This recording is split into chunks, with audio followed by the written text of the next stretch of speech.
Good morning, leaders. Thank you for being with us this Sunday, June 4th. This is our third and final week on our series of prayer. In week one, we talked about praying for ourselves regarding scripture, where it talks about praying that we would know God better, praying that we would, giving Him our worries and our anxieties, praying all these different things. So we talked about that week one. Last week, we talked about praying for ourselves regarding asking Him to show us our hidden sin that we don't even know that we're doing.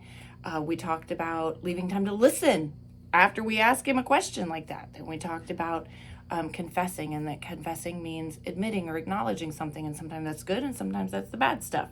So confessing the sin that we know that we do, and then also talked about Romans 7, about the sin that we know that we do, that we're frustrated about because we're trying not to, but we still do it. So talked about that last week, and this week we are finishing up with praying for others, and we're going to talk about 6 different passages: Ephesians, Colossians, Matthew, James, Hebrews, and Thessalonians. And so we'll talk about frequency and what to pray about and how to pray and things like that. Each week we have given them a prayer tool in their application time. So in week one, we made bead bracelets where each bead represented a different people group or thing to include in our prayer. Last week we did prayer labyrinths. One was a walking labyrinth, and the other one was a finger labyrinth that you use and to help you to intentionally slow down and yet have movement.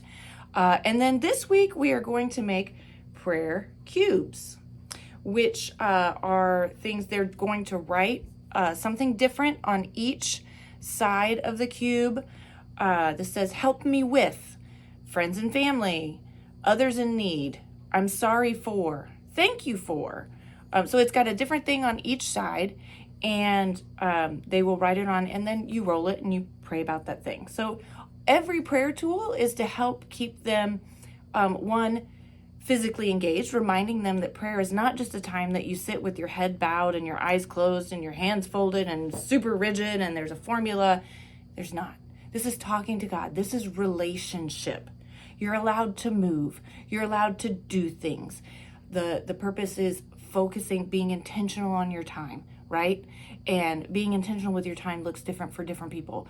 Some people it's writing it out, all that kind of stuff. So we'll go over all of that Sunday, but everyone will make one of these. They can decorate it or not, however. And then as we have done each week, they will practice using them. In the application activity time. Numbers have been such that we've just kept all the kids together for the teaching time and then kept them all together for the application time. So I would continue to expect that to be the case most of the time this summer, is my guess.